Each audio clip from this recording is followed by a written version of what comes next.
Hello students, हम इस video में कॉस्ट अकाउंटिंग के कुछ एमसीक्यूज़ को डिस्कस करेंगे। यहाँ पे हम कुछ न्यूमेरिकल टाइप के जो एमसीक्यूज़ पूछे जाते हैं एग्ज़ाम में, हम उन्हें भी यहाँ पे डिस्कस करेंगे। चलिए स्टार्ट करते हैं। सो मार्जिन ऑफ सेफ्टी, आपको उसके फॉर्मूले दिए हैं, उसमें आपको राइट ऑप्शंस बताना है। तो मार्जिन ऑफ सेफ्टी होता क्या है, मतलब एक ऐसा पॉइंट जहाँ पे आपको प्रॉफिट और जो लॉस की सिचुएशन है उससे आप आगे बढ़ चुके हो, मतलब आप सेफ़ हो। ऐसा नहीं कि आपको लॉस भी नहीं हो रहा है, ऐसा भी नहीं कि आपको प्रॉफिट भी नहीं हो रहा है, मतलब आप ज़ीरो कंडीशन में नहीं हो, आप सेफ़ कंडीशन में हो। लॉस तो नहीं होता पर हाँ थोड़ा बहुत प्रॉफिट भी हो रहा है। तो इस तरह इसी को कहते हैं मार्जिन ऑफ सेफ्टी। तो उसका फॉर्मूला कैसे निकलेगा, तो देखिए sales minus break even point. Break even point ने आपको क्या कहा, बीपी वो पॉइंट हो गया जहाँ पे आपको पता चलेगा कि ना प्रॉफिट ना ही लॉस, मतलब एक ऐसे पॉइंट की सेल्स अगर आप उतना करेंगे तो ना आपको प्रॉफिट होगा ना ही आपको लॉस, मतलब ज़ीरो है कंडीशन। तो वो आपका हो गया ब्रेक इवन पॉइंट। अब ब्रेक इवन पॉइंट से आप एक्चुअल सेल्स जो कर रहे हैं इस बीच का जो डिफरेंस होगा वो क्या होगा, मार्जिन ऑफ सेफ्टी। कि इस पॉइंट तक तो आपको कोई लॉस या कोई प्रॉफिट नहीं हो रहा, लेकिन अगर आप इस पॉइंट से जितना भी ज़्यादा करेंगे वो आपके लिए क्या है, सेफ एंड साइड पोजिशन होगी। तो इसीलिए कहते हैं इसको margin of safety. So answer will be option D. Next question देखते हैं। The difference between actual cost and standard cost is known as.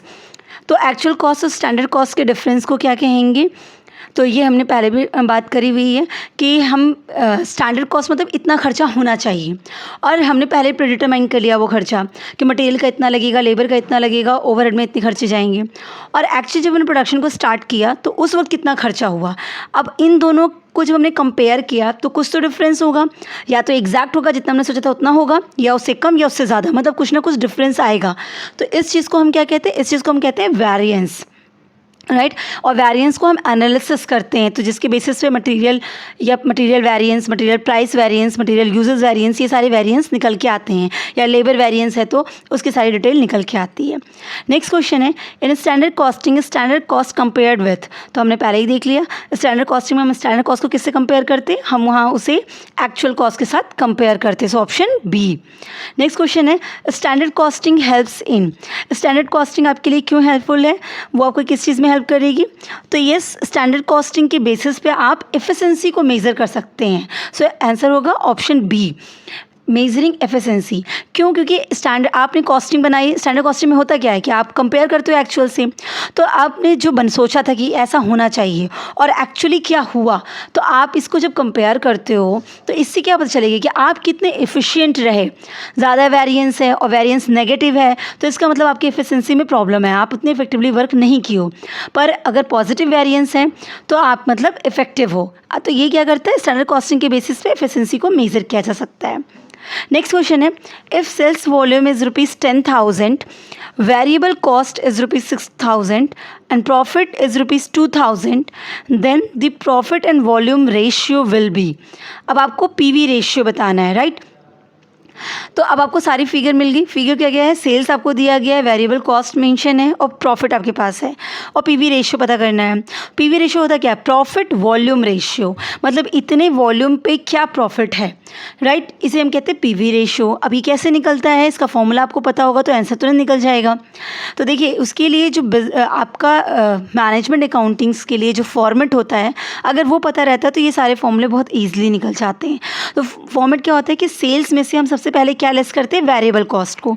जैसे हम सेल्स में से वेरिएबल कॉस्ट को लेस करेंगे तो जो आता है उसे हम कहते हैं कंट्रीब्यूशन, कि एक्चुअली इतना कंट्रीब्यूट हो रहा है, ये हमारी सेल्स हुई, और सेल्स मतलब ये हमने सेल किया और इसी से रिलेटेड प्रोडक्शन इतना हुआ और प्रोडक्शन की वजह से इतना खर्चा आया, तो उसे कहते हैं वेरिएबल खर्चा।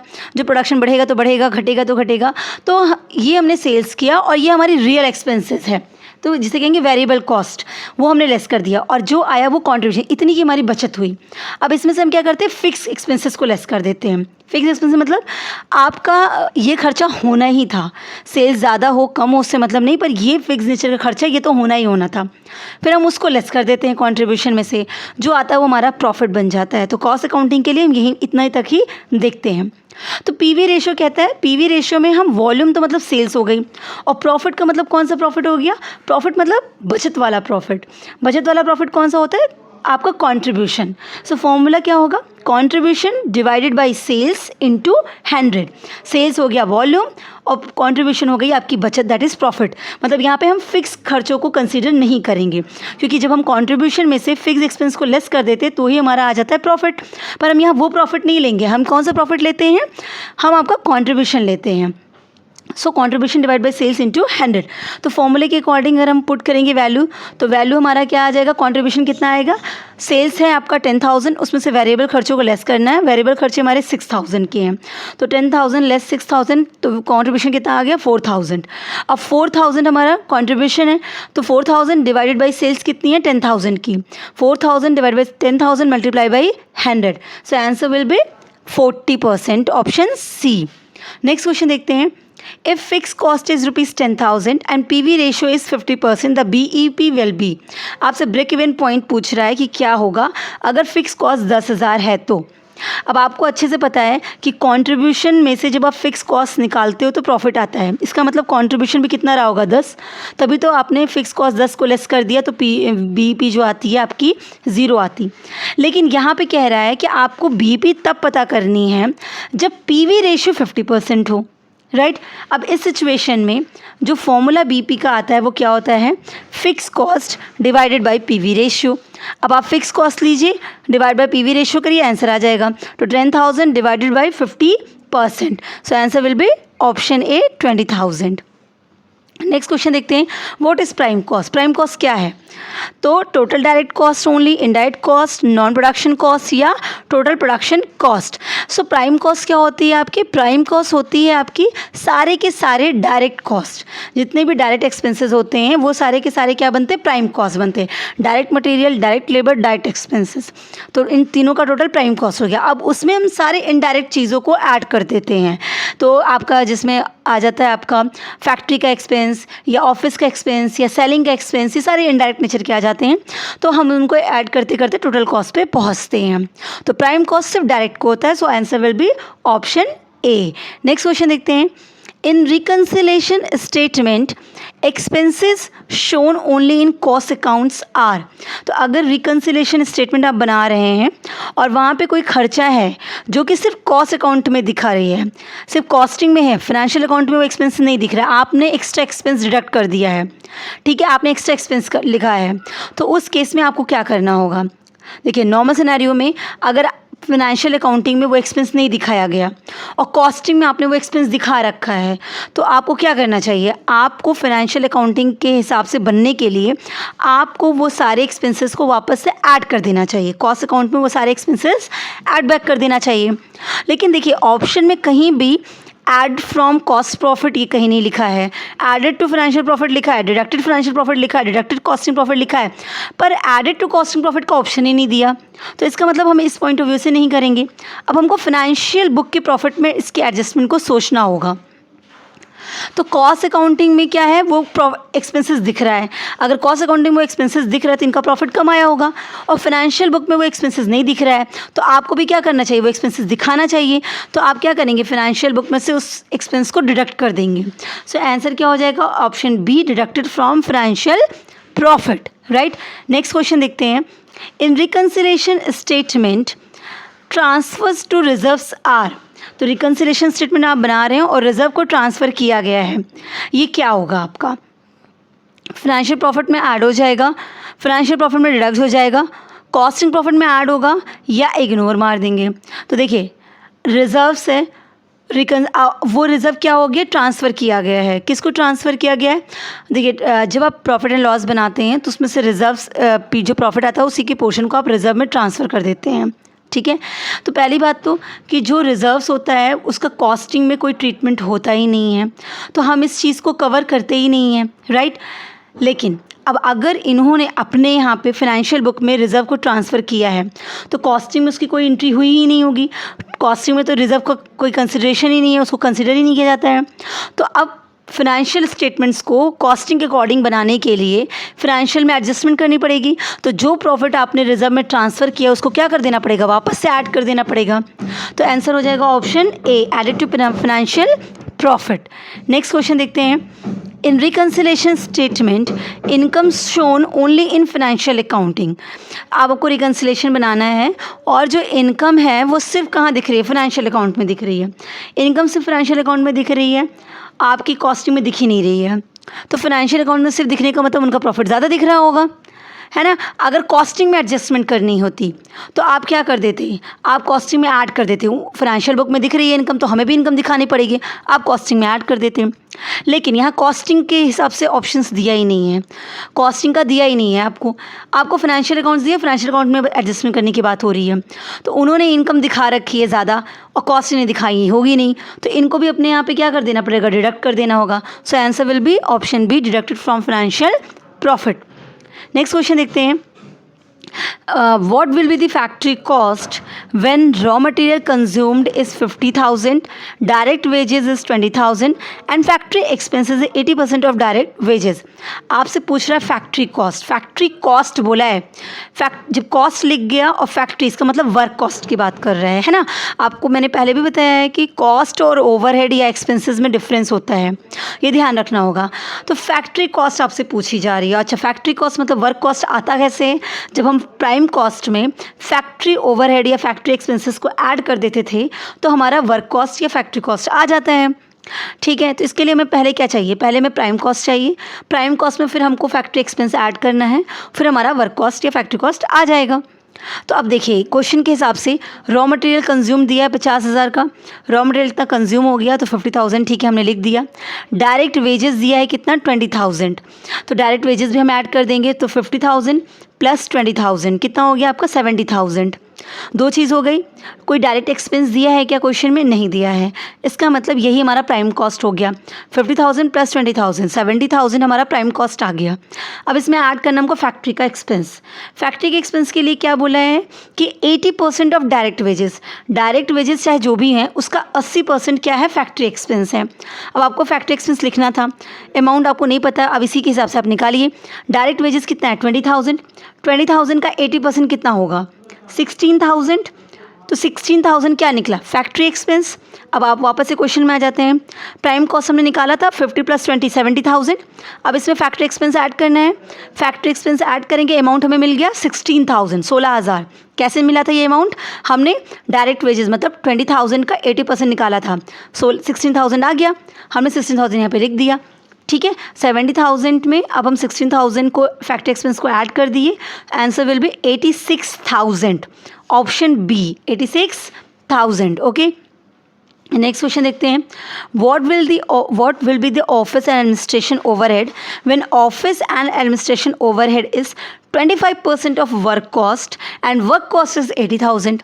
आपसे ऑफिस एंड एडमिनिस्ट्रेशन का खर्चा पूछ रहा है, ठीक है, मतलब ऑफिस ओवरहेड पूछ रहा है, खर्चा पूछ रहा है ना, कॉस्ट नहीं पूछ रहा है, खर्चा पूछ रहा है आपसे क्या होगा, जबकि ये जो है ये जो खर्चा है वो किस पे डिपेंड कर रहा है, वर्क कॉस्ट पे डिपेंड कर रहा है कि वर्क कॉस्ट जो भी होगा उसका 25% आपका ये खर्चा होने वाला है। तो वर्क कॉस्ट है कितने की 80,000 की, 80,000 का 25% निकाल लीजिए, 25% कितना आ जाएगा 80,000 का 20,000, तो 20,000 क्या हो गया ऑफिस एक्सपेंसेस हो गया, right. So answer will be what, option number D. अच्छा, यही अगर क्वेश्चन पूछा होता है कि आप हमें ऑफिस एंड एडमिनिस्ट्रेटिव ओवरहेड नहीं, ऑफिस एंड एडमिनिस्ट्रेटिव कॉस्ट बताइए, आपसे कॉस्ट पूछा होता, ऑफिस कॉस्ट या कॉस्ट ऑफ प्रोडक्शन इस तरह करके पूछा होता, तब आपका आंसर बदल जाता, क्या हो जाता, तब आपको बताता कि वर्क कॉस्ट कितना है 80,000 है, और अब आपसे बोलता है कि office overhead 25% of work cost है, और आप ऑफिस कॉस्ट निकाल के दिखाइए। तो आप क्या करते, वर्क कॉस्ट 80,000 लिखते प्लस क्या करते ऑफिस एक्सपेंसेस ऐड करते। ऑफिस एक्सपेंसेस आप वैसे ही निकालेंगे जैसे अभी आपने निकाला 80,000 का 25% कितना आया आपका 20,000, तो अब आप 80,000 में 20,000 को ऐड कर देते, आंसर आता 1 लाख रुपीज़। ये 1 लाख क्या होता ऑफिस एंड एडमिनिस्ट्रेशन कॉस्ट होती, ठीक है। तो जब आपसे पूछा गया, जरा आपको ये ध्यान देना है, आपसे खर्चा पूछा गया तो सीधा खर्चा निकाल दीजिए, पूछा गया कॉस्ट निकालिए तो वर्क कॉस्ट में ऐड करके आपको निकालना पड़ता, राइट। तो आप ये ध्यान देंगे क्वेश्चन पूछ क्या रहा आपसे। नेक्स्ट क्वेश्चन है what will be the cost of sales if factory cost, ध्यान दीजिएगा फैक्ट्री कॉस्ट पूछ रहा है। अब फैक्ट्री कॉस्ट मतलब समझ लीजिए प्राइम कॉस्ट में फैक्ट्री का एक्सपेंस ऐड हो गया है तभी ये फैक्ट्री कॉस्ट आई है, कितना है 90,000, ठीक है। फैक्ट्री कॉस्ट 90,000 है आपसे कॉस्ट ऑफ सेल पूछी जा रही है। Opening stock of work in progress 18,000, कुछ काम चल रहा था, उसका ओपनिंग बचा हुआ है 18,000 का, और इस बार का कुछ ओपनिंग वर्क इन प्रोग्रेस बच गया है क्लोजिंग 31,000 का। कॉस्ट ऑफ सेल बताइए। अब बट ऑब्वियस सी बात है, एक ही स्टेटमेंट आपको बताया फैक्ट्री कॉस्ट, और दो चीज़ें आपको एडजस्टमेंट करनी है, ओपनिंग और क्लोजिंग वर्क इन प्रोग्रेस की, तो कर दीजिए। फैक्ट्री कॉस्ट 90,000 है, अब ओपनिंग वाला वर्क इन प्रोग्रेस पहले इस्तेमाल किया जाएगा, तो ऐड कर दीजिए इसमें 90,000 प्लस 18,000, क्योंकि ओपनिंग है ना, तो अभी पुराना था जो अभी बचा हुआ है, इसको इस पहले यूज़ कर लेंगे हम, तो हमने 90,000 में 18,000 ऐड कर दिया। अब क्लोजिंग का मतलब इस बार बच गया, तो बच गया तो उसको लेस करना पड़ेगा आपको, तो 90,000 प्लस 18,000 लेस 31,000। सो आंसर क्या हो जाएगा आपका? Answer will be 77,000, option number B correct. तो ये आपका हो जाएगा cost of sale. Next question देखते हैं, what will the cost of production when raw material, cost of production पूछ रहा है जब रॉ मटेरियल 55,000 है, डायरेक्ट वेजेस 25,000 है, फैक्ट्री ओवरहेड, ध्यान दीजिएगा फैक्ट्री कॉस्ट नहीं, फैक्ट्री ओवरहेड 40,000 है, ऑफिस ओवरहेड 20,000 है। तो बस बहुत सिंपल है, कॉस्ट ऑफ प्रोडक्शन आपसे पूछा जा रहा है, आप क्या करेंगे, पहले तो निकाल लीजिए, रॉ मटेरियल 55,000 है, डायरेक्ट वेजेस 25,000, दोनों को ऐड कर दीजिए, प्राइम कॉस्ट निकल के आ गया, क्योंकि और कोई डायरेक्ट खर्चा बता नहीं रहा, डायरेक्ट वेजेस और रॉ मटेरियल दोनों ही डायरेक्ट हो गए, दोनों को ऐड कर दिया, आंसर आया 80,000। 80,000 क्या हुआ? प्राइम कॉस्ट हो गया। प्राइम कॉस्ट में हम क्या करते थे? फैक्ट्री का खर्चा ऐड करते थे, फैक्ट्री का खर्चा ऐड कर दीजिए। फैक्ट्री ओवरहेड कितना है? 40,000, तो आपने 80,000 में 40,000 ऐड कर दिया, कितना आया? 1,20,000। ये क्या आ गया? जब हम प्राइम कॉस्ट में फैक्ट्री का खर्चा ऐड करते तो क्या आता था? फैक्ट्री कॉस्ट या वर्क कॉस्ट, वर्क कॉस्ट आ गया। अब वर्क कॉस्ट में हम क्या ऐड करेंगे? ऑफिस का खर्चा, तो 1,20,000 आया था, 55 प्लस 25 80,000, प्राइम कॉस्ट प्लस 40,000 आपका आ गया फैक्ट्री ओवरहेड, तो वर्क कॉस्ट आ गया 1,20,000। अब इसमें ऐड कर रहे हैं ऑफिस का खर्चा 20,000, तो आंसर कितना आ गया आपका? 1,40,000, ऑप्शन नंबर सी। क्लियर है? इस तरह से हम क्वेश्चन को सॉल्व करेंगे। नेक्स्ट क्वेश्चन देखते हैं, VED स्टैंड्स फॉर, ये इन्वेंट्री कंट्रोल टेक्निक्स में आते हैं आपके, तो VED क्या हो गया? Vital, essential and desirable. ये सारी टेक्निक्स हमने डिस्कस कर रखी है ऑलरेडी, आपको लिंक मिल जाएगा कि कितनी टेक्निक्स होती हैं आपको इन्वेंट्री कंट्रोल्स की, सारी चीज़ें वहाँ पे हैं। तो ये वाइटल, एसेंशियल एंड डिज़ायरेबल आपका ऑप्शन होगा। नेक्स्ट क्वेश्चन है, इकोनॉमिक ऑर्डर क्वांटिटी, EOQ क्या होता है, उसका फॉर्मूला क्या बताना है आपको। तो हमने इकोनॉमिक ऑर्डर क्वांटिटी भी बना रखा है, ABC एनालिसिस, VED, ये सब क्या होता है, ये सारी चीज़ें हमने क्वेश्चंस वगैरह डिस्कस कर रखे हैं। सो EOQ का क्या हो जाएगा फॉर्मूला यहाँ पे? ऑप्शन नंबर डी, है ना, √2 मल्टीप्लाई बाई आर मतलब रिक्वायरमेंट, एनुअल कंजम्पशन कितनी है, और आपका C divide by CH, ordering cost और कैरिंग कॉस्ट की बात करता है यहाँ पे। नेक्स्ट क्वेश्चन देखते हैं, total cost of product is 64,000, right. Cost of product आपको दे दिया है, and if 20% of sale price is the price added, what is the sales price. आपसे सेल प्राइस पूछ रहा है, जबकि आपको कॉस्ट दिया है, कॉस्ट दिया 64,000 का। तो आपको पता है कि सेल्स प्राइस कैसे कैलकुलेट होती है। सेल्स प्राइस कैसे कैलकुलेट करते हैं? हम क्या करते हैं, कॉस्ट में प्रॉफिट को ऐड कर देते हैं। तो जब हम कॉस्ट में प्रॉफिट ऐड करते हैं तो क्या आ जाती है? सेल्स प्राइस आ जाती है। अब इस क्वेश्चन में कॉस्ट दिया है, यस 64,000 कॉस्ट है, मिल गया हमें। सेल्स प्राइस निकालना है, इसका मतलब इसमें प्रॉफिट ऐड करना है। प्रॉफिट क्या दिया है? 20% ऑफ सेल्स प्राइस। यहाँ पे ध्यान दीजिएगा, 20% किसका? सेल्स प्राइस का 20%, ना कि कॉस्ट का 20%। अगर कॉस्ट का 20% बोला होता तो आप तुरंत 64,000 का 20% निकालते और उस वैल्यू को 64,000 में ऐड कर देते, सेल्स प्राइस आ जानी थी। लेकिन क्वेश्चन उल्टा हो गया, कॉस्ट 64,000 है, अब प्रॉफिट ऐड करना था, प्रॉफिट का अमाउंट नहीं दिया, परसेंटेज दे दिया, और परसेंटेज किस पे बेस्ड है? सेल्स प्राइस पे, और सेल्स प्राइस तो आपको पता ही नहीं है, सेल्स प्राइस निकालनी है आपको। तो कैसे इस तरह के क्वेश्चंस को कैसे कैलकुलेट करते हैं? देखिए होता क्या है, आपका सेल्स प्राइस निकालनी है। देखिए सेल्स का 20% का मतलब 100 का 20%, है ना, और 100 क्या हो गई? आपकी सेल्स प्राइस हो गई, तो प्रॉफिट कितना हो गया? 20 हो गया। इसका मतलब कॉस्ट कितना रहा होगा? कॉस्ट में ही तो प्रॉफिट ऐड करेंगे तभी तो सेल्स आया होगा। तो कॉस्ट रही होगी 80 की, उसमें प्रॉफिट ऐड किया 20, तो सेल्स प्राइस आई 100, क्योंकि 20% ऑफ सेल्स प्राइस का क्या मतलब हुआ? 100 का 20%, 100 है तो 20 आपका प्रॉफिट होने वाला है सेल का। तो सेल्स हो गई 100, प्रॉफिट 20, तो कॉस्ट कितनी आई? 80। ठीक है, अब आपको फिगर कितने की दी है? 64,000 की दी है, तो कॉस्ट पर निकालना है, तो कैसे आप निकालेंगे? 64,000 मल्टीप्लाई बाई 100 डिवाइडेड बाई 80। 80 कैसे आया? क्योंकि 64,000 कॉस्ट है और कॉस्ट की वैल्यू कितनी है? 80 है। क्यों? क्योंकि सेल्स की वैल्यू 100 थी, प्रॉफिट की वैल्यू 20 है, तो कॉस्ट की वैल्यू कितनी होगी? 80 होगी। सो 64,000 multiply by 100 divided by 80। So answer will be what? Answer will B 80,000। ठीक है, सेल्स प्राइस कितनी होगी? 80,000 होगी।